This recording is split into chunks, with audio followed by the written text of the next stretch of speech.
China bergegar. Xi Jinping, lelaki paling berkuasa di dunia, pemimpin yang mengawal senjata nuklear, telah melutut. Dan dia melutut di hadapan Malaysia. Dunia Barat menggunakan sekatan untuk menekan China, Amerika, Eropah, malah Jepun telah berpaling tada. Tetapi apa yang benar-benar menundukkannya bukanlah peluru berpandu, bukan juga sekatan ekonomi. Ia adalah seorang insan, atau lebih tepat lagi, nyawa seorang wanita.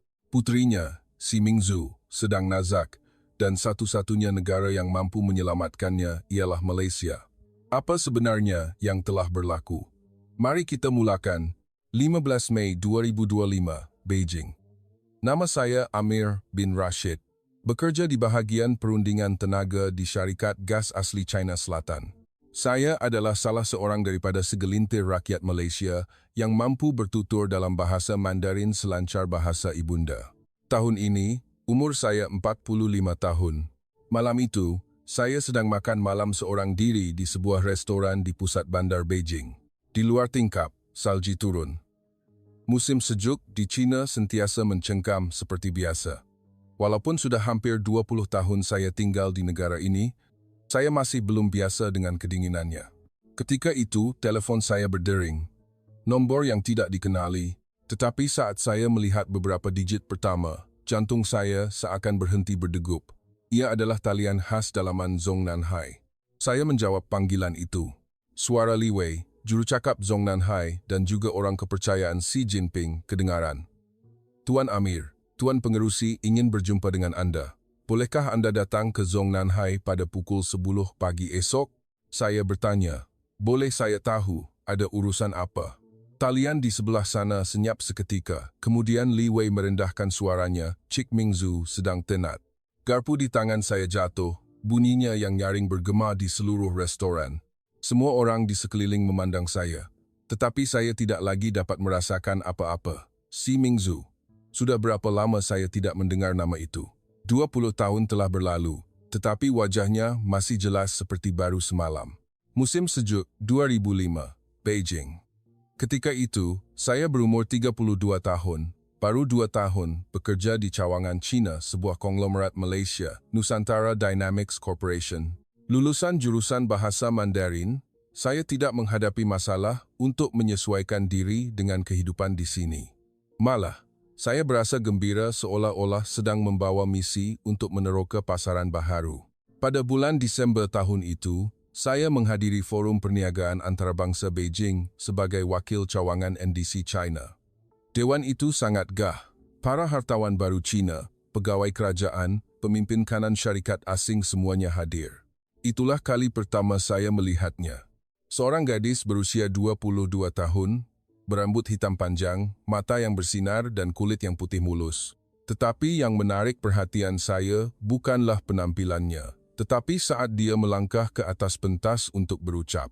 Dia membentangkan dengan fasih tentang masa depan industri tenaga China. Dengan analisis yang tajam dan bahasa Inggris yang lancar, saya terpaku melihatnya. Apabila ucapannya tamat, saya mengumpulkan segala keberanian dan menghampirinya. Sudah tentu, saya tahu siapa dia. Puteri kedua, Xi Jinping. Saya berkata dalam bahasa Mandarin, ucapan yang sangat hebat. Dia membulatkan matanya lalu tersenyum membalas. Anda orang Malaysia, bukan? Bahasa Mandarin Anda sangat fasih.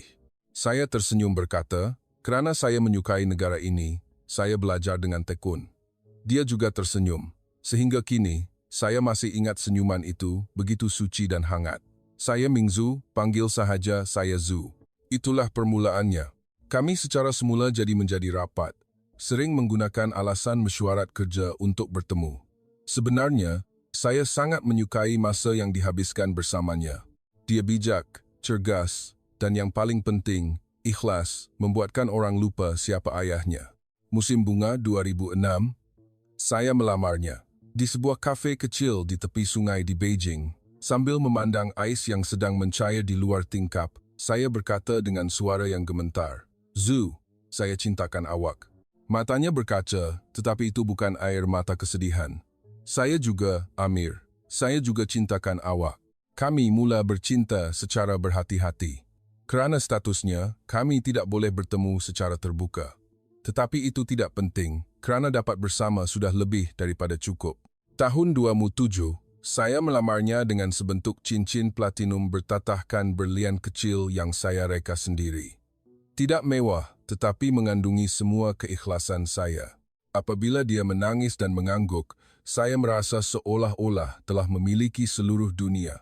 Tetapi kebahagiaan tidak bertahan lama. Tahun 2008, suatu hari, saya dipanggil ke Zongnanhai. Ia adalah arahan daripada pengerusi C. Saat saya melangkah masuk ke pejabatnya, saya mendapat firasat buruk. Dia duduk di belakang mejanya, merenung saya. Dalam pandangan matanya, ada kemarahan yang dingin. Xi Jinping bersuara, nadanya rendah dan tenang, tetapi tekanan di dalamnya melampaui imajinasi. "Encik Amir, kamu mahu mengahwini anak perempuan saya?" Saya menunduk. "Tuan Pengerusi, saya benar-benar mencintai Mingzhu." Dia menghentak meja, bunyi dentuman bergema di seluruh bilik. "Seorang rakyat Malaysia mahu mengahwini anak perempuan pengerusi Cina. Kamu rasa ia munasabah?" Saya menjawab, "Tuan Pengerusi, kewarganegaraan bukanlah penghalang cinta." Xi Jinping berdiri, berjalan ke arah tingkap, membelakangi saya lalu merendahkan suaranya. "Saya tahu kamu bukan orang jahat. Saya sudah siasat semuanya. Rajin, bijak dan benar-benar menyayangi Zhu. Saya tahu semua itu." Dia berpaling, matanya memancarkan emosi yang kompleks. "Tetapi tidak boleh. Sama sekali tidak boleh." Saya bertanya, "Kenapa tidak boleh, Tuan Pengerusi?" Xi Jinping mendekat, merendahkan suaranya kerana dia anak perempuan saya. "Saya mahu Zhu menjauhi dunia ini, menjauhi pertarungan kotor politik dan kuasa, menjalani kehidupan yang normal. Tetapi jika dia mengahwini kamu, seluruh dunia akan memberi perhatian, akan cuba mencari makna politik antara Malaysia dan China. Zhu seumur hidupnya tidak akan dapat lari daripada bayang-bayang itu." Saya mau membantah, tetapi saya juga tahu kata-katanya ada benarnya. Xi Jinping menambah, "Lebih-lebih lagi, dunia barat membenci saya dan juga membenci keluarga saya. Saat kamu mengahwini Zhu, kamu juga akan menjadi sasaran kebencian mereka. Hidup kamu akan hancur." "Saya tidak peduli semua itu," kata saya. "Tetapi saya peduli," katanya dengan tegas. "Demi kebahagiaan anak perempuan saya, perkara ini tidak dibenarkan." Beberapa hari kemudian, saya menerima notis pemindahan kembali ke ibu pejabat NDC di Cyberjaya. Alasan rasminya adalah penempatan semula kaki tangan, tetapi alasan sebenar saya tahu di dalam hati. Malam sebelum pulang ke Malaysia, saya bertemu Xi Mingzhu buat kali terakhir di sebuah taman kecil di pinggir bandar Beijing. Dia menangis. Saya juga. "Maafkan saya, Amir. Saya tidak dapat memujuk ayah." Saya memeluknya. "Tidak mengapa, ini bukan salah awak." Dia memandang mata saya dan berkata, "Saya akan tunggu. Pasti akan ada hari kita bertemu lagi. Saya akan tunggu sehingga hari itu." Saya meletakkan cincin itu di tangannya, cincin yang sama saya gunakan untuk melamar. "Simpan ini. Ini adalah hati saya. Pasti akan ada hari saya akan kembali." Malam itu, saya meninggalkan Beijing, meninggalkan separuh hati saya di sana. Tahun 2010, media Malaysia menyiarkan sebuah artikel. Kabar angin puteri pengerusi Cina berkahwin dengan rakyat Malaysia. Artikel itu menyebut nama saya.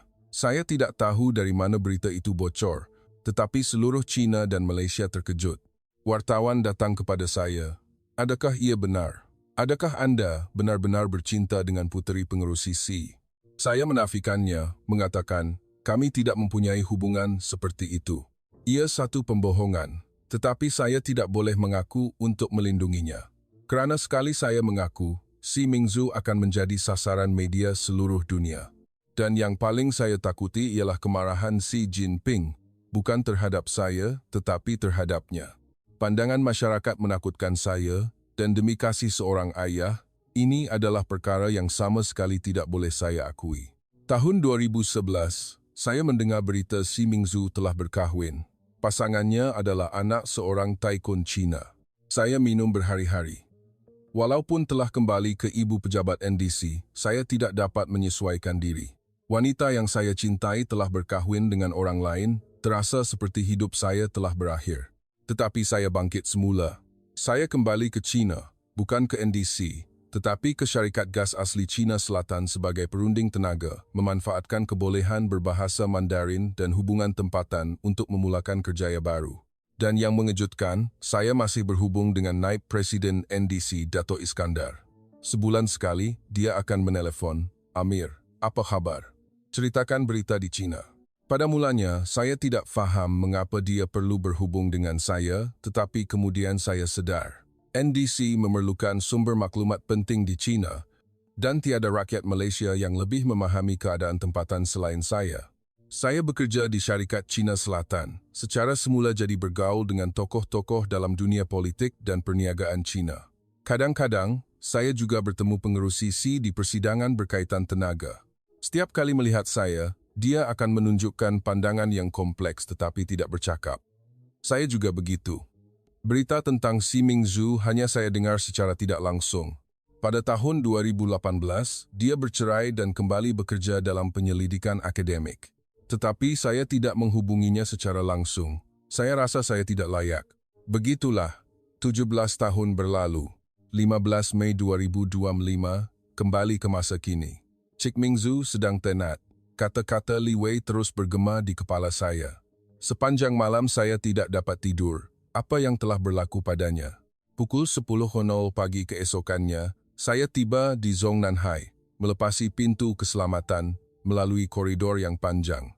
Saya teringat kenangan 17 tahun lalu ketika berjalan di koridor ini. Ketika itu, hati saya penuh dengan kemarahan dan putus asa. Sekarang, ia dipenuhi ketakutan. Pintu pejabat pengerus CC terbuka. Dia kelihatan jauh lebih tua berbanding 17 tahun lalu. Rambutnya telah memutih, kedutan di sudut matanya sangat dalam, tetapi pandangannya masih tajam. Tetapi anehnya, dalam pandangan tajam itu, saya melihat sesuatu yang tidak pernah saya lihat sebelum ini. Ketakutan. Di mata lelaki paling berkuasa di dunia, ada ketakutan. Pengerus CC bersuara, "Lama tidak berjumpa, Encik Amir." Saya menunduk. "Ya, Tuan Pengerusi, Tuan mencari saya." Dia berjalan ke arah tingkap, memandang langit kelabu Beijing dan berkata, "Zhu akan mati." Saat itu, jantung saya seakan berhenti berdegup. Kaki saya terasa lemah, tetapi saya cuba berdiri teguh. Pengerus CC menyambung, "Aneurisma cerebrum." Salur darah di otaknya membengkak seperti tumor. Bom jangka yang boleh pecah pada bila-bila masa. Dikesan 2 bulan lalu. Selepas itu, ia membesar dengan sangat cepat. Dia berpaling. Di mata lelaki paling berkuasa di dunia, ada air mata. Saya tidak dapat mempercayainya. Saya telah mencari doktor-doktor barat yang boleh melakukan pembedahan. Amerika, Jerman, Switzerland, hospital-hospital terbaik. Tetapi semuanya menolak kerana sekatan. Mereka kata jika merawat keluarga Xi Jinping, mereka akan menjadi sasaran sekatan. Suaranya bergetar. Kerana saya melancarkan perang Ukraine. Kerana saya telah menjadi musuh dunia barat. Jadi walaupun anak perempuan saya hampir mati, tiada siapa yang sudi menghulurkan bantuan. Saya bertanya dengan berhati-hati, bagaimana pula dengan di dalam negara? China juga mempunyai ramai doktor yang hebat. Pengerus CC menggeleng. Pakar bedah saraf terbaik China semuanya telah melihatnya, tetapi mereka kata kadar kejayaan kurang daripada 50%. Lokasi aneurisma Zhu terlalu dalam, menggunakan pembedahan tradisional sangat berbahaya. Dia menunjuk ke arah saya, matanya penuh dengan keputusasaan. "Encik Amir, kamu adalah satu-satunya harapan." Saya terkejut bertanya. Saya? Saya bukan doktor. Saya tahu, tetapi kamu masih berhubung dengan orang NDC, bukan? Saya terdiam seketika. "Bagaimana Tuan tahu?" Pengerus CC tersenyum pahit. "Kamu fikir Biro Keselamatan Persekutuan untuk apa? Saya tahu semuanya. Kamu menelepon Naib Presiden Dato' Iskandar sebulan sekali, memberikan maklumat syarikat China Selatan kepada NDC.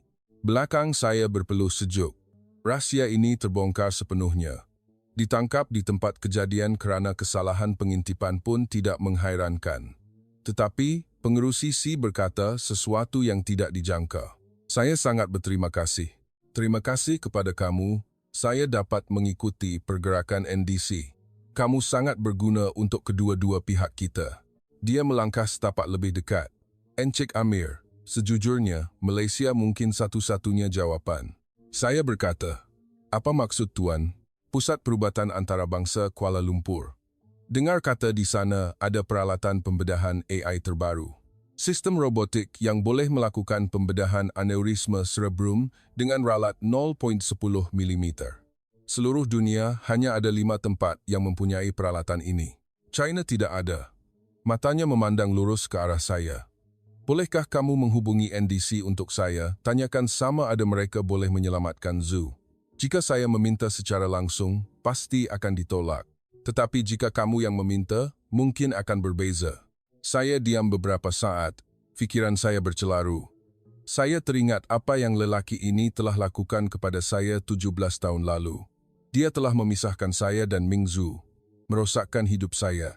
Tetapi Ming Zhu sedang nazak. Kemarahan 17 tahun lalu tidak lagi penting. Saya mesti menyelamatkannya walau apa cara sekalipun. Saya menjawab, "Saya akan cuba bertanya, Tuan Pengerusi. Tetapi saya tidak dapat menjamin kerana saya juga tidak tahu apa keputusan NDC nanti." Pengerusi Xi memegang tangan saya. Tangan lelaki paling berkuasa di dunia itu sedang bergetar.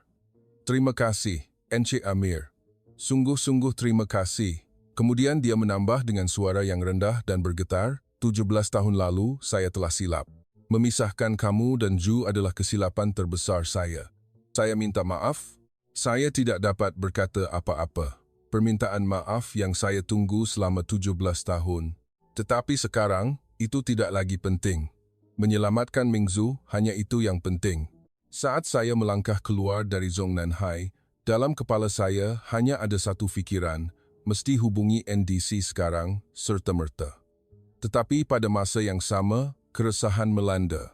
Adakah NDC akan membantu? Merawat anak perempuan pengerusi Xi bermakna secara langsung melanggar Sekatan Barat. Tekanan dari Amerika, kutukan masyarakat antarabangsa, kempen boikot terhadap jenama NDC. Harganya terlalu mahal. Tetapi saya tetap perlu melakukannya. Demi si Ming Zhu. Saya mengeluarkan telefon dan menghubungi Naib Presiden Dato' Iskandar. Isyarat berdering sekali, 2 kali, 3 kali, kemudian seseorang menjawab, "Amir, ada apa?" Saya menarik nafas dalam-dalam lalu berkata, "Dato', ada perkara mustahak. Adakah sekarang masa yang sesuai untuk bercakap?" Talian di sebelah sana senyap seketika, kemudian Dato' Iskandar menjawab, "Saya tidak tahu apa masalahnya, tetapi mendengar suara awak, nampaknya tidak baik. Katakanlah, saya memekan, anak perempuan pengerusi Xi akan mati. Satu-satunya tempat yang boleh menyelamatkannya hanyalah Pusat Perubatan Antarabangsa Kuala Lumpur." Dari hujung talian, kedengaran kesunyian yang menyesakkan. Kemudian, Dato' Iskandar merendahkan suaranya, "Amir, ini bukan perkara kecil. Cerita ini tidak akan berakhir di sini.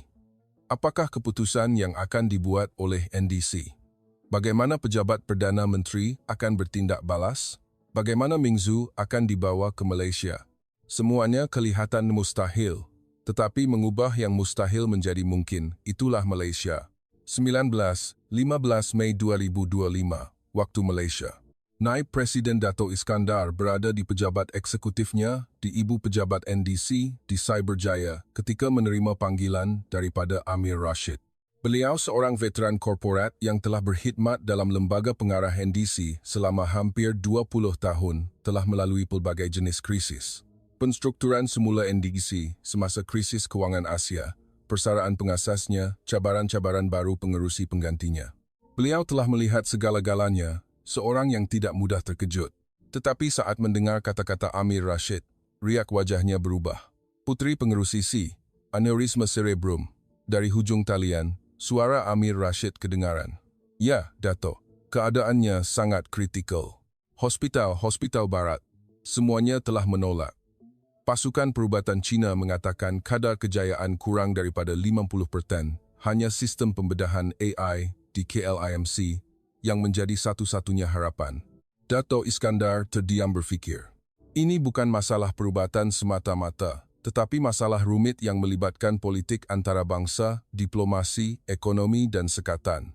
"Amir, ini bukan perkara yang boleh kita putuskan. Mesti dilaporkan kepada pihak atasan." Amir Rashid menjawab, "Saya tahu, tetapi tidak banyak masa lagi. Aneurisma Cik Mingzu boleh pecah pada bila-bila masa. Tolong buat keputusan secepat mungkin. Dato' Iskandar mengangguk, walaupun Amir Rashid tidak dapat melihatnya. Saya faham. Saya akan hubungi awak secepat mungkin. Setelah meletakkan telefon, Dato' Iskandar memandang keluar tingkap, pemandangan malam Cyberjaya yang berkelipan. Dia menarik nafas dalam-dalam lalu mendial nombor lain. Pengarah KLEMC. Pada masa yang sama, di Pusat Perubatan Antarabangsa Kuala Lumpur, pengarahnya, Dr. Harith bin Sulaiman, sedang bersiap untuk pulang. Hari ini, beliau juga telah menyelesaikan 3 pembedahan. Dengan badan yang letih, beliau bersiap untuk pulang. Pada usia 60 tahun, beliau masih berdiri di meja bedah. Seorang legenda hidup dalam bidang pembedahan saraf Malaysia. Ketika itu, teleponnya berdering. Ia adalah talian terus dari lembaga pengarah NDC. Dr. Harith, saya Iskandar. Ada perkara mustahak yang perlu dibincangkan dengan Tuan. Dr. Harith meletakkan bagnya. Pihak pengurusan NDC menelpon pada waktu sebegini, pastinya bukan perkara kecil. Silakan, Dato'. Dato' Iskandar menerangkan keadaan. Puteri pengerus CC, aneurisma cerebrum, penolakan pihak barat, batasan pasukan perubatan Cina. Setelah mendengar semuanya, wajah Dr. Harith menjadi serius. Sudah ada image MRI? Belum, tetapi sepatutnya akan diterima tidak lama lagi. Dr. Harith berfikir sejenak lalu berkata, selepas image dihantar, saya akan lihat. Tetapi Dato', ini bukan perkara yang boleh diputuskan hanya berdasarkan pertimbangan perubatan. Perlu ada keputusan dari pihak atasan. Dato' Iskandar menjawab, saya tahu. Saya akan uruskannya. Malam itu, ibu pejabat NDC di Cyberjaya mengadakan mesyuarat tergempar. Di dalam bilik mesyuarat, Naib Presiden Dato' Iskandar, Ketua Bahagian Perundangan, Ketua Bahagian Hal Ehwal Luar Negeri, dan Ketua Bahagian Kerjasama Antarabangsa semuanya hadir. Wajah semua orang muram. Ketua Bahagian Perundangan bersuara terlebih dahulu. Dato', perkara ini sangat berbahaya. Merawat keluarga pengerusi C, kita boleh menjadi sasaran sekatan Amerika.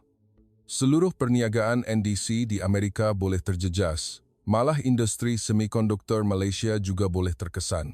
Ketua Bahagian Hal Ehwal Luar Negeri turut bersetuju. Media Barat akan menganggap NDC dan Malaysia sebagai sekutu Cina. Mungkin akan ada kempen boikot. Dari segi imej jenama, ia akan menjadi tamparan hebat. Ketua Bahagian Kerjasama Antarabangsa memberikan pandangan berbeza. Tetapi jika difikirkan sebaliknya, ini juga boleh menjadi satu peluang. China adalah salah satu pengekspor tenaga terbesar di dunia. Jika kita dapat menyelamatkan anak perempuan pengerusi C, kedudukan Malaysia di pasaran China akan menjadi sama sekali berbeza. Bilik mesyuarat menjadi riuh. Pendapat yang menyokong dan menentang sama kuat. Dato' Iskandar hanya diam mendengar. Akhirnya, beliau bersuara, pendapat semua orang saya sudah faham. Tetapi masalah ini bukan untuk kita putuskan. Saya akan melaporkannya ke pejabat Perdana Menteri di Putrajaya.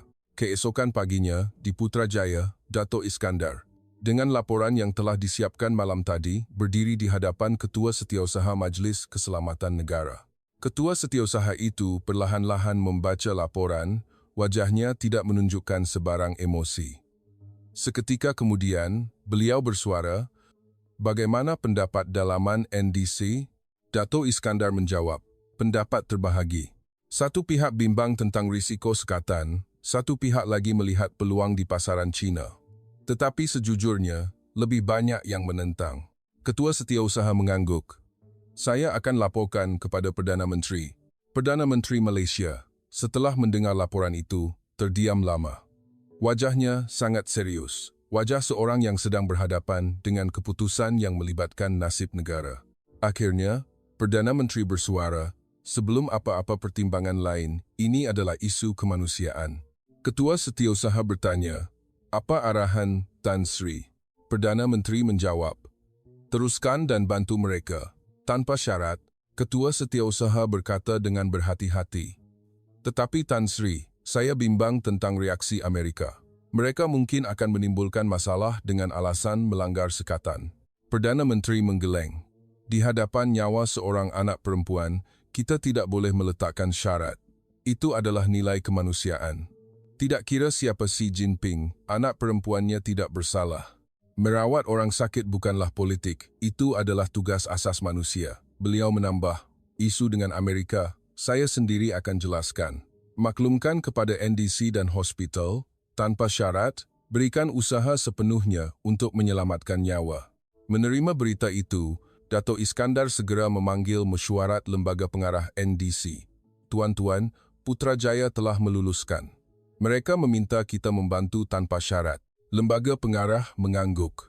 Tetapi ada beberapa orang yang mempunyai pendapat berbeza, mengatakan bahawa ini adalah peluang untuk membuat tuntutan kepada China seperti keutamaan dalam kontrak tenaga, hak perlombongan mineral. Pengasas NDC, walaupun telah bersara, masih dirujuk untuk isu-isu penting seperti ini. Suaranya kedengaran melalui persidangan video. Jangan lakukan itu. Lembaga pengarah terkejut memandang skrin. NDC tidak akan meletakkan sebarang syarat.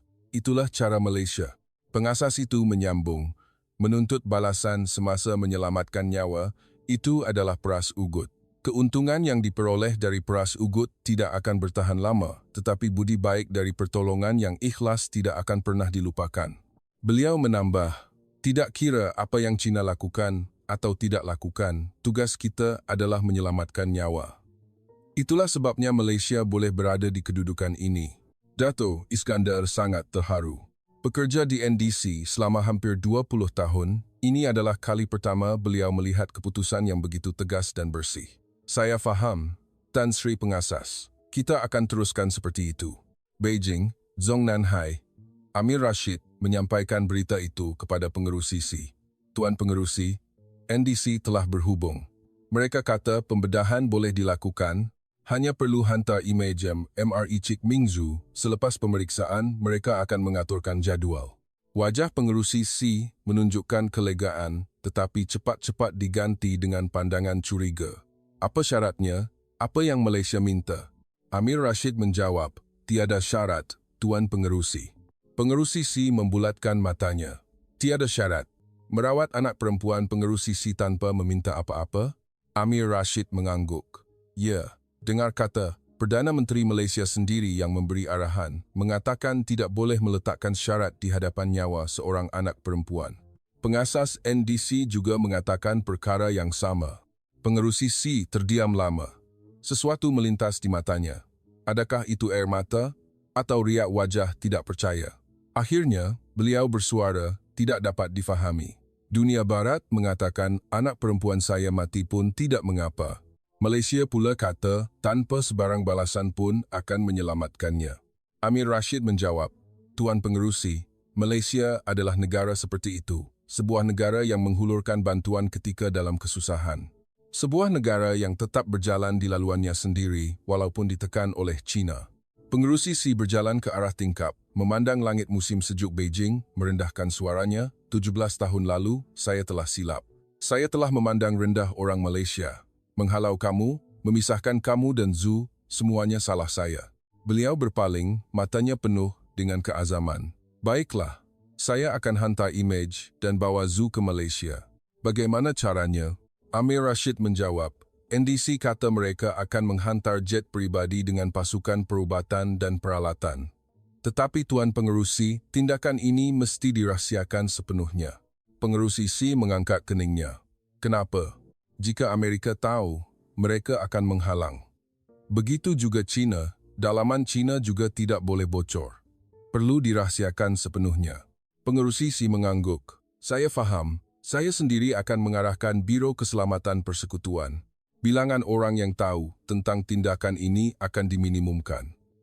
Beliau berjalan ke arah Amir Rashid, meletakkan tangannya di bahunya. Encik Amir, terima kasih. Tanpa kamu, Zhu pasti akan mati. Amir Rashid menunduk. Belum berakhir lagi.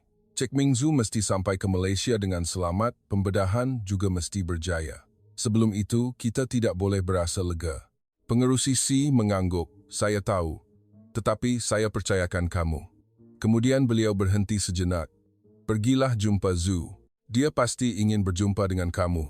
Sebuah villa rahasia di pinggir bandar Beijing, hanya diketahui oleh keluarga Pengerusi C.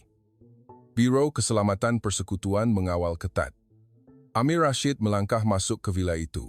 Kali pertama bertemu dengannya semula selepas 17 tahun, jantungnya seperti mahu meletup. Takut dan berharap, emosi yang kompleks bercampur baur. Berdiri di hadapan pintu bilik tidur di tingkat 2, tangannya bergetar. Boleh buka pintu ke? Adakah dia masih ingat saya? Adakah dia membenci saya? Menarik nafas dalam-dalam, dia membuka pintu. Dia terbaring di atas katil. Gadis cantik 20 tahun lalu sudah tiada. Wajahnya pucat, matanya cengkung, matanya hilang seri, tanda-tanda jelas penderitaan penyakit. Tetapi saat dia melihat saya, bibirnya mengukir senyuman lemah. Amir. Suaranya kecil dan lemah, tetapi sebutan namanya masih sama seperti 20 tahun lalu. Saya melutut di sisi katil. Zu, ini saya. Saya dah datang. Matanya berlinangan air mata. Saya dah tunggu 17 tahun. Saya memegang tangannya, sejuk dan kurus. Tetapi itu tangannya, tangan yang sentiasa saya rindui. Maafkan saya kerana tidak dapat datang lebih awal. Dia menggeleng. Tidak, awak dah datang. Itu sudah cukup. Saya menggenggam tangannya lebih erat. Zu, mari ke Malaysia. Di sana, pembedahan boleh menyembuhkan awak. Pasukan perubatan terbaik dari KLIMC sedang menunggu. Dia tersenyum lemah. Malaysia, negara awak. Saya mengangguk. Ya, negara saya. Kita pergi bersama. Matanya mengalirkan lebih banyak air mata. Saya nak pergi. Kalau bersama awak, kemana sahaja saya sanggup. Saya mencium dahinya. Saya janji, saya pasti akan selamatkan awak. Nanti kita akan ke Kuala Lumpur, Pulau Pinang, Langkawi. Saya akan tunjukkan semuanya pada awak. Seperti yang kita janji 20 tahun lalu. Dia tersenyum. Walaupun badannya letih, senyuman itu tetap indah berseri. Awak tak lupa? Tidak pernah lupa satu hari pun. Malam itu, ibu pejabat NDC di Cyberjaya memulakan satu operasi paling rahsia dalam sejarahnya. Nama kod, Operasi Cenderawasih. Dengan makna kelahiran semula dari kematian seperti burung cenderawasih. Sebuah jet pribadi NDC disediakan, membawa 2 kaki tangan perubatan dan 3 jururawat.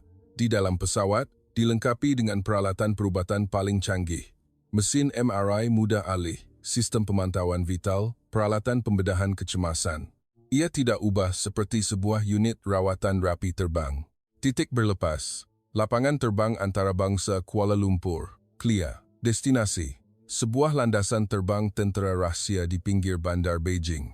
Amerika tidak boleh tahu, China tidak boleh tahu, malah dalaman kerajaan China hanya segelintir kecil yang tahu. Jika operasi ini bocor, semuanya akan gagal.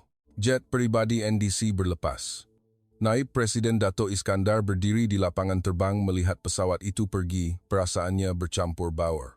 Adakah operasi ini akan berjaya? Dapatkah mereka membawa Xi Mingzhu pulang dengan selamat? Adakah pembedahan akan berjaya? Semuanya tidak pasti. Tetapi satu perkara yang pasti, Malaysia sedang melakukan perkara yang betul. Beliau memandang ke langit. Lampu pesawat semakin jauh. Semoga semuanya berjalan lancar, bisiknya. Cerita ini tidak akan berakhir di sini. Adakah jet pribadi NDC akan sampai ke Beijing dengan selamat? Adakah pemindahan Xi Mingzhu akan berjaya? Apakah risiko yang akan dihadapi dalam proses itu? Semuanya kelihatan mustahil, tetapi mengubah yang mustahil menjadi mungkin, itulah Malaysia. 2 pagi, 17 Mei 2025. Landasan terbang tentera rahsia di pinggir Beijing. Suhu 25 darjah Celsius yang menggigit, angin bertiup seperti menampar muka. Tetapi saya tidak ada masa untuk merasai kesejukan. Jet pribadi NDC telah mendarat. Sebuah Gulfstream G650, badan putih berjalur biru, model pesawat terbaru hanya untuk pemimpin tertinggi NDC. Tetapi hari ini, di dalamnya bukan orang-orang besar, tetapi pasukan perubatan dan peralatan. Pintu pesawat terbuka, pasukan perubatan turun. Pakar perubatan kecemasan, Dr. Zhang Wei dan jururawat Li Xiaofeng bersama 5 orang lagi. Wajah mereka sangat serius. Dokter, Zhang berjalan ke arah saya. Anda Encik Amir, bukan? Kami pasukan perubatan kecemasan dari KLIMC. Bagaimana keadaan pesakit? Saya menjawab, tidak baik. Sejak petang semalam mula sakit kepala yang teruk, Pagi tadi ada simptom muntah-muntah. Perlu segera dipindahkan. Wajah Dr. Zhang mengeras. Nampaknya aneurisme sedang mengembang. Cepat. Si Mingzhu diletakkan di atas katil mudah alih khas dan dipindahkan ke dalam pesawat. Ejen-ejen Biro Keselamatan Persekutuan berkawal di sekeliling, pasukan elit yang diarahkan sendiri oleh pengerusi C. Pandangan mereka tajam seolah-olah telah menerima arahan. Jika maklumat bocor, mereka akan bertindak serta-merta. Saya berdiri di sebelah katil Mingzhu. Dia memejamkan mata tetapi menggenggam erat tangan saya. Amir, saya takut. Suaranya bergetar. Saya menggenggam tangannya lebih erat. Tak apa, saya ada di sini. Saya akan sentiasa di sisi awak. Pasukan perubatan sibuk bekerja, menyambungkan peralatan pemantauan vital, memasang drip, memakai topeng oksigen. Kabin pesawat serta-merta berubah menjadi sebuah unit rawatan rapi. Dr. Zhang melaporkan, tekanan darah 145/92, nadi 88. Buat masa ini stabil, tetapi semasa penerbangan boleh berubah. Perlu bergerak secepat mungkin. Saya mengangguk memberi isyarat kepada juruterbang. Pintu pesawat ditutup. Sebelum berlepas, seorang lelaki muncul di landasan. Dia memakai kot hitam panjang. Dalam kegelapan subuh, dia dapat dilihat dengan jelas. Xi Jinping. Dia memandang ke arah tingkap pesawat, melambai tangan. Mingzhu, melalui tingkap, memandang ayahnya, matanya berkaca. Nanti kita akan berjumpa lagi, jangan risau, kata saya kepadanya. Dia mengangguk. Pesawat mula bergerak di landasan. Bunyi enjin menderu, kemudian ia berlepas ke udara. Saya memandang keluar tingkap. Susuk tubuh pengerusi C semakin kecil. Lelaki paling berkuasa di dunia, berdiri seorang diri menghantar anak perempuannya. Pada saat itu, dia bukan seorang diktator, bukan juga seorang penghasut perang, hanya seorang ayah yang bimbang tentang anak perempuannya yang sakit. Masa penerbangan kira-kira 8 jam, destinasi KLEA, 2 jam pertama berjalan lancar. Keadaan Mingzhu stabil. Pasukan perubatan juga sedikit lega. Tetapi memasuki jam ketiga, keadaan tiba-tiba berubah. Monitor pemantauan tiba-tiba mengeluarkan bunyi penggera. Bunyi bip yang nyaring bergema di seluruh kabin. Dr. Zhang berlari ke arahnya. Tekanan darah melonjak, 180,110. Tanda-tanda aneurisme hampir pecah. Jantung saya terasa beku. Apa yang perlu dibuat sekarang? Dr. Zhang cepat-cepat memberi arahan. Suntik Nicardipine, ubat penurun tekanan darah. Jururawat Xiao Feng bersedia. Li Xiaofeng dengan pantas menyediakan ubat, menyambungkan picagari ke talian drip Mingzhu, menyuntik ubat. Nombor di skrin mula menurun. 175, 168, 160. Dr. Zhang menghela nafas lega. Stabil buat sementara waktu, tetapi tidak tahu bila akan berulang. Kena cepat. Saya berlari ke kokpit. Tidak boleh lebih laju lagi. Pesakit dalam keadaan kritikal. Juru terbang menjawab. Sekarang sudah kelajuan maksimum, tetapi ada satu masalah. Saya bertanya. Masalah apa? Perlu melalui ruang udara China, tetapi belum ada permit penerbangan, mungkin terpaksa terbang memutar. Itu akan mengambil masa tambahan 2 jam. 2 jam. Bagi Mingzhu, itu adalah masa yang kritikal. Saya mengeluarkan telepon dan menghubungi Dato' Iskandar. Dato', keadaan kecemasan, perlukan permit penerbangan melalui ruang udara China. Pesakit dalam keadaan kritikal. Bukan, dari hujung talian, suara Dato' Iskandar kedengaran. Saya faham. Saya akan uruskan. Beri saya 5 menit. Dato' Iskandar segera menghubungi Putrajaya. Majlis Keselamatan Negara segera menghubungi pihak China. Kerajaan Malaysia telah tampil secara peribadi. Ini adalah penerbangan pemindahan perubatan kemanusiaan, keadaan pesakit kritikal, sila berikan permit penerbangan melalui ruang udara.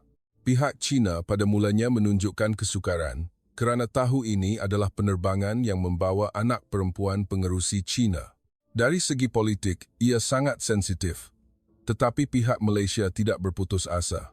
Ini bukan politik, ini soal nyawa. Pesakit sekarang hampir mati. Akhirnya, China meluluskan. Dengan syarat, perlu mengelak ruang udara Beijing ikut laluan selatan. Tetapi itu sahaja sudah menjimatkan 30 menit. Juru terbang memasukkan laluan penerbangan baru. Pesawat menukar arah. Jam kelima, keadaan Mingzhu kembali merosot. kali ini lebih serius. Dia mula muntah, kesedarannya menjadi kabur. Dr. Zhang berkata dengan nada tegang, tekanan intrakranial meningkat. Nampaknya aneurisma sudah mula bocor. Di dalam pesawat, apa yang boleh dilakukan sangat terhad. Saya bertanya, apa yang perlu dibuat sekarang? Gunakan ubat untuk mengawal simptom. Sampai ke hospital secepat mungkin, itu satu-satunya cara. Saya memegang tangan Ming Zhu. Tangannya semakin sejuk.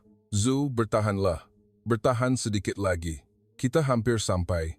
Dia membuka matanya dengan lemah, matanya yang tidak bermaya memandang saya. Amir, saya akan mati, kan? Saya menggeleng. Tidak, sama sekali tidak akan mati. Saya tak akan biarkan awak pergi. Dia tersenyum lemah. Penipu. Mata awak dah merah. Saya mengesat air mata. Tidak boleh menangis di hadapannya, tidak boleh membuatnya resah. Siapa yang menangis? Habuk masuk mata sahaja. Dia memejamkan mata dan berkata, terima kasih, Amir. Dapat berjumpa awak lagi macam ni. Saya menggenggam tangannya lebih herat. Belum berakhir. Sampai Malaysia akan sembuh. Kita dah janji nak jalan-jalan di Kuala Lumpur, kan? Awak tak boleh mungkir janji. Dia tidak menjawab. Adakah dia tertidur? Atau kesedarannya semakin menurun? Dr. Zhang berkata dengan tegang, hubungi KLIMC. Beritahu mereka, sebaik sahaja mendarat, terus bersedia untuk pembedahan serta-merta. Jam ke-7, akhirnya memasuki ruang udara Malaysia. Saya memandang keluar tingkap dalam kegelapan subuh. Samar-samar kelihatan lampu-lampu Malaysia. Tanah air, satu-satunya negara yang boleh menyelamatkan Ming Zhu. Juru terbang melaporkan, 15 minit lagi akan mendarat di Kelia. Saya menghela nafas lega, tetapi belum berakhir. Keadaan Ming Zhu terus merosot, tekanan darah tidak stabil, nafasnya menjadi cetek. Pasukan perubatan menaikkan bekalan oksigen ke tahap maksimum. Dr.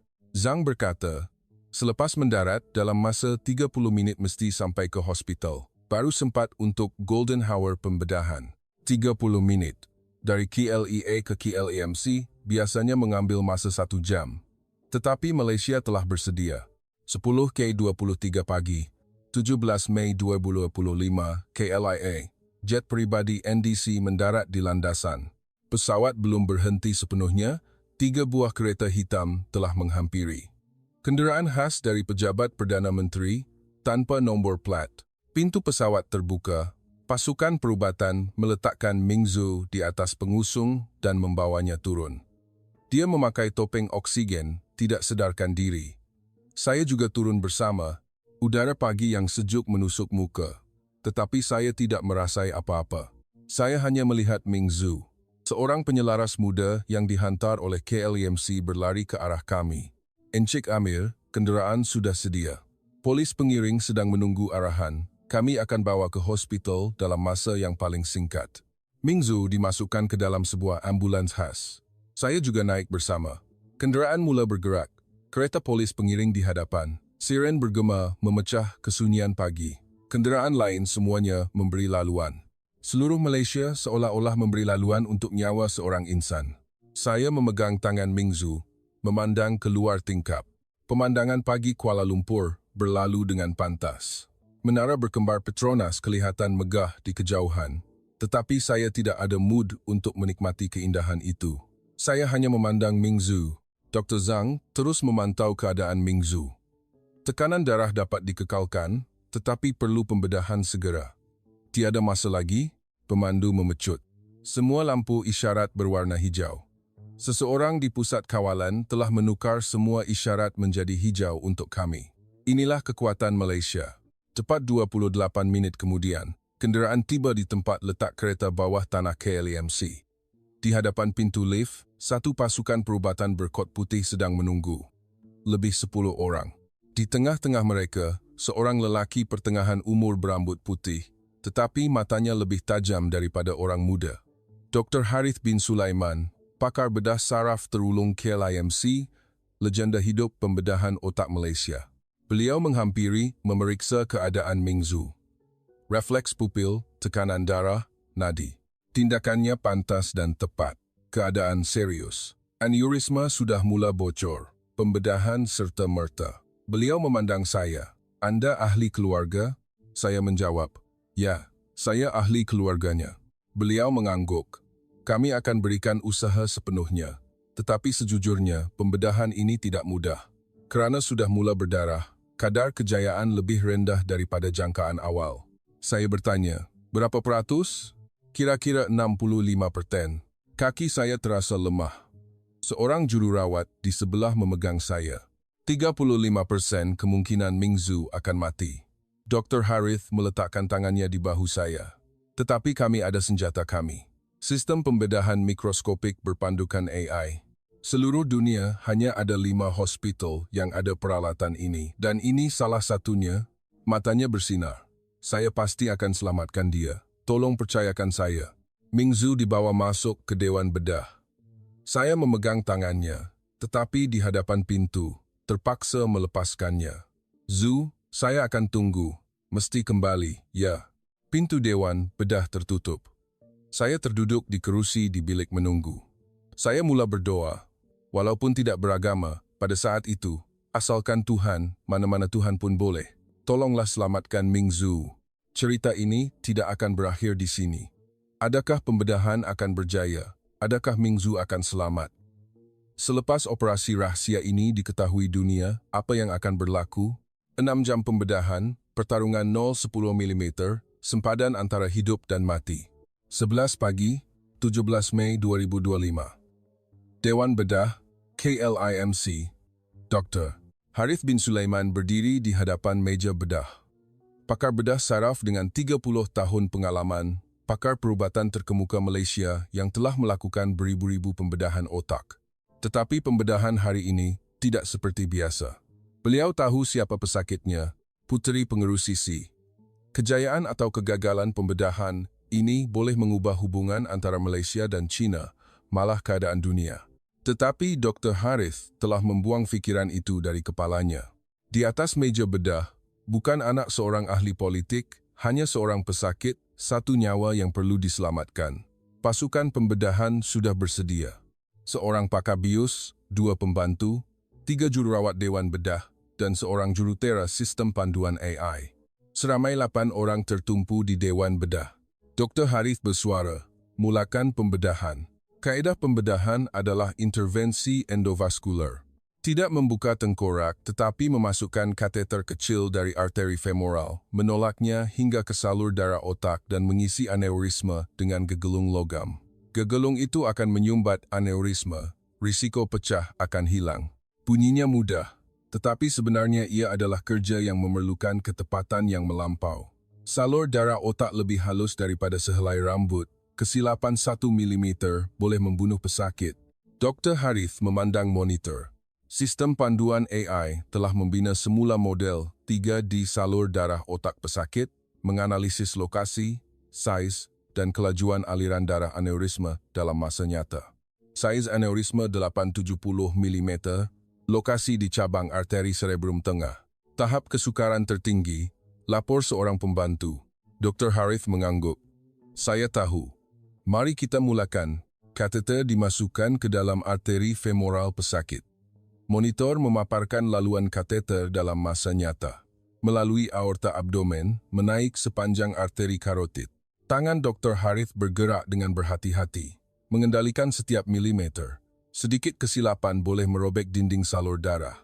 10 menit berlalu, kateter telah sampai ke salur darah otak, memasuki arteri cerebrum tengah. 2 cm lagi ke aneurisma. Dr. Harith mengatur nafasnya. Aktifkan panduan AI. Di skrin muncul satu garisan hijau. Itulah laluan optimum yang dikira oleh sistem AI, mengambil kira kelengkungan salur darah, kelajuan aliran darah, dan sudut aneurisma. Dr. Harith menolak kateter mengikut garisan itu. Sudah sampai di pintu masuk aneurisma, sedia untuk masukkan gegelung. Gegelung platinum pertama ditolak melalui kateter. Seutas dawai super halus berdiameter 0,30 mm. Dawai itu bergulung di dalam aneurisma, mengisi ruang. Gegelung nomor 1 selesai. Sedia untuk nomor 2. Gegelung kedua, ketiga, aneurisma perlahan-lahan diisi. 2 jam selepas pembedahan bermula, 12 gegelung telah dimasukkan. Aneurisma telah diisi. Dr. Harith berkata, kawasan terakhir. Ini adalah tempat paling berbahaya. Dinding salur darah hanya setebal 0,20 mm. Seluruh pasukan pembedahan menahan nafas. Gegelung ke-13 mula dimasukkan. Tangan Dr. Harith bergerak dengan cermat. Monitor memaparkan kedudukan gegelung dalam masa nyata. Bagus, hampir selesai. Tepat pada masa itu, monitor tiba-tiba mengeluarkan bunyi penggera. Lampu merah berkelip, pendarahan dikesan. Dinding aneurisma pecah sedikit. Jerit seorang pembantu dengan cemas. Dahi Dr. Harith berpeluh, tetapi tangannya tidak bergetar. 30 tahun pengalaman menyokongnya. Jangan panik. Kenal pasti titik pendarahan. Masukkan satu lagi gegelung ke posisi itu. Tangannya bergerak pantas. Gegelung ke-14 menuju ke arah titik pendarahan. Ia memerlukan ketepatan 0,10 mm. Sistem AI memberikan panduan masa nyata. Garisan hijau bergerak, menunjukkan laluan optimum. 5 saat, 10 saat, 15 saat. Gegelung telah dimasukkan.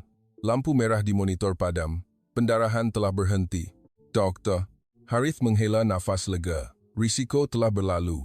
Teruskan pembedahan. 4 jam 30 minit selepas bermula. 23 gegelung telah dimasukkan. Aneurisma telah diisi sepenuhnya. Dr. Harith membuat pemeriksaan terakhir. Di skrin, terpapar imej salur darah otak. Sistem AI memaparkan hasil analisis. Kadar penyumbatan aneurisma 100%, aliran darah normal, tiada pendarahan. Dr. Harith mengangguk. Pembedahan berjaya. Dewan bedah bergema dengan bunyi nafas lega. Beberapa jururawat mengesat air mata. Dr. Harith menanggalkan sarung tangannya. Kerjasama yang hebat. Terima kasih semua. Beliau melangkah keluar dari Dewan Bedah melihat jam. 3.47 petang. Pertarungan selama 4 jam 47 menit. Di bilik menunggu, saya terduduk di lantai, berdoa. Air mata tidak berhenti mengalir. Hampir 5 jam menunggu. Terasa seperti 5 abad. Bayangan terburuk bermain di kepala saya.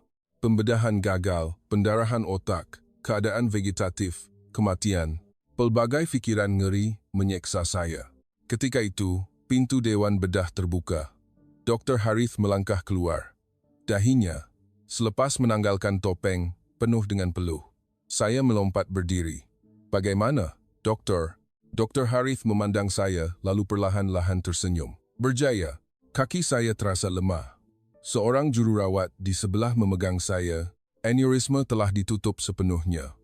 Di pertengahan jalan ada sedikit pendarahan, tetapi berkat sistem AI, kami berjaya menanganinya. Jelas Dr. Harith. Beberapa jam lagi kesedarannya akan pulih.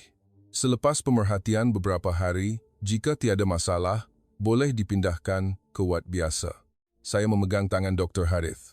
Terima kasih, dokter. Sungguh-sungguh terima kasih. Beliau memegang tangan saya. Kami hanya melakukan tugas kami. Yang sebenarnya berjuang adalah pesakit. Dia sangat kuat. Sepanjang pembedahan, tanda-tanda vitalnya sentiasa stabil. Saya menangis. Selepas 20 tahun, saya dapat menemui semula Mingzu. Pada masa yang sama, di suatu tempat di Kuala Lumpur, seseorang sedang membuat panggilan telefon. Ya, disahkan. Wad VIP KLIMC ada seorang pesakit warga negara Cina dimasukkan. Identitinya dipercayai anak perempuan pengerusi Xi. Orang yang menerima panggilan itu ialah Ketua Biro CNN di Kuala Lumpur. Maklumat ini pasti? Ya, ada orang menyaksikan pemindahan rahsia di lapangan terbang. Dengar kata jet pribadi NDC datang dari Beijing. Mata Ketua Biro itu bersinar. Ini adalah berita eksklusif bertaraf dunia. Baiklah, sediakan laporan segera. 8 malam, 17 Mei 2025. Berita tersebar ke seluruh dunia. CNN melaporkan berita tergempar. Puteri pengerusi X dirawat secara rahsia di Malaysia. Sebaik sahaja berita itu keluar, seluruh dunia terkejut. Jabatan Negara AS mengeluarkan kenyataan sedang mengesahkan sama ada Malaysia telah melanggar sekatan terhadap China. Jika perlu, tindakan yang sewajarnya akan diambil. Kesatuan Eropah juga menyuarakan kebimbangan, amat kesal dengan tindakan sekutu Malaysia menyokong keluarga pengerusi Cina. Media Barat mengkritik hebat NDC dan Malaysia. Tajuk-tajuk berita melimpah, NDC bantu keluarga pengerusi Xi, Sekatan Barat menjadi sia-sia, Malaysia berpihak kepada China. Perikatan Retak, pertimbangkan larangan ekspor semikonduktor Malaysia. Di media sosial, kempen memboikot Malaysia bermula. #boikot Malaysia menjadi tular. Dalam masa sehari, ia menjadi trending teratas. Di hadapan Wat VIP Klim, beratus-ratus wartawan berkumpul. Kilatan kamera tidak henti-henti. Para wartawan menjerit. Mohon NDC beri kenyataan, bagaimana keadaan pesakit? Apa pendapat anda tentang pelanggaran sekatan? Pengawal keselamatan hospital menghalang para wartawan, tetapi keadaan semakin huru-hara. Naib Presiden Dato' Iskandar bergegas ke hospital, wajahnya sangat tegang. Kita kena adakan sidang akhbar. Kalau begini, keadaan akan bertambah buruk. Saya bertanya, apa yang akan Dato' lakukan? Dato' Iskandar menjawab, hadapinya secara langsung. Kita perlu jelaskan mengapa Malaysia melakukan ini. 10 pagi keesokannya, Dewan Besar KLIMC, lebih 500 wartawan dari seluruh dunia berkumpul. CNN, BBC, Reuters, AFP, media-media besar dunia semuanya hadir. Naib Presiden Dato' Iskandar melangkah ke pentas. Wajahnya tenang, tetapi matanya tegas. Tuan-tuan dan puan-puan, Malaysia hanya ingin menyatakan satu perkara. Beliau memegang mikrofon. Perubatan tiada sempadan. Malaysia tidak mendiskriminasi pesakit. Para wartawan menjerit. Itu alasan. Xi Jinping adalah penjenayah perang. Dato' Iskandar menjawab, walau apapun yang telah dilakukan oleh pengerusi Xi, anak perempuannya tidak bersalah. Seorang anak perempuan yang sakit tenat. Adakah kita perlu bertanya siapa ayahnya sebelum merawatnya? Dewan menjadi riuh. Malaysia tidak menggunakan nyawa untuk berunding, juga tidak meletakkan syarat. Kami hanya melakukan satu perkara, menyelamatkan seorang insan yang hampir mati. Beliau berkata dengan tegas, jika ini melanggar sekatan, maka sekatan itu yang salah. Sebuah dunia yang menghukum tindakan menyelamatkan nyawa. Adakah itu dunia yang normal? Dewan menjadi senyap. Tiada siapa yang dapat membantah kata-kata Dato' Iskandar. Malaysia, pada masa akan datang, juga tidak akan berubah. Tidak kira siapa yang datang, siapa yang mengancam, kami tidak akan berhenti menyelamatkan nyawa. Itulah cara Malaysia. Beliau menambah ayat terakhir, silakan bertanya. Selepas sidang akhbar itu berakhir, satu perkara yang tidak dijangka berlaku. Di media sosial, pendapat umum mula berubah. Hashtag telah berubah menjadi Malaysia was right. Mula-mulanya bermula dari Asia, tetapi cepat merebak ke Jepun, Korea Selatan, Asia Tenggara. Dan yang mengejutkan, di Eropah dan Amerika juga mula muncul suara-suara sokongan. Malaysia betul, tiada politik di hadapan nyawa. Ketika anak saya sakit, peralatan perubatan Malaysia telah menyelamatkannya. Terima kasih Malaysia. Saya benci pengerusi Xi, tetapi tidak boleh biarkan anak perempuannya mati. Itu tidak berperi kemanusiaan. Tokoh-tokoh terkenal dunia juga menyatakan sokongan. Elon Musk menulis di Twitter, Malaysia was right. Medicine should be above politics. Bill Gates juga menyahut, menghukum tindakan menyelamatkan nyawa bukanlah perkara yang patut dilakukan oleh masyarakat bertamadun. Beberapa hari kemudian, Jabatan Negara AS mengubah pendiriannya.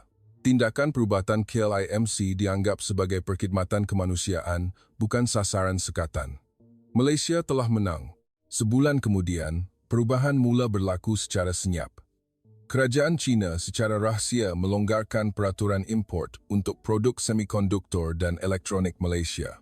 Tiada pengumuman rasmi, tetapi hanya dengan melihat data Jabatan Kastam, sudah cukup untuk tahu. Produk Malaysia mula memasuki semula China. Perjanjian kerjasama antara syarikat gas asli China Selatan dan syarikat-syarikat tenaga Malaysia juga dikemas kini secara senyap. Walaupun tiada media yang melaporkannya, orang dalam industri semuanya tahu, pengerusi Xi telah menepati janjinya. Tetapi beliau sama sekali tidak akan mengumumkannya secara terbuka. Itulah caranya membalas budi, tanpa perlu dunia tahu. Mengingati budi baik di dalam hati, tetapi tidak diungkapkan dengan kata-kata. Cerita ini tidak akan berakhir di sini. Adakah Ming Zhu telah sedar? Apakah reaksi pengerusi Xi? Bagaimana kesudahan kisah cinta 20 tahun Amir Rashid dan Ming Zhu? Selepas pembedahan ajaib itu, Cerita sebenar baru sahaja bermula. 14 Jun 2005, KLIMC. Hari Xi Mingzhu dibenarkan keluar dari hospital. Selepas sebulan rawatan, dia telah pulih sepenuhnya.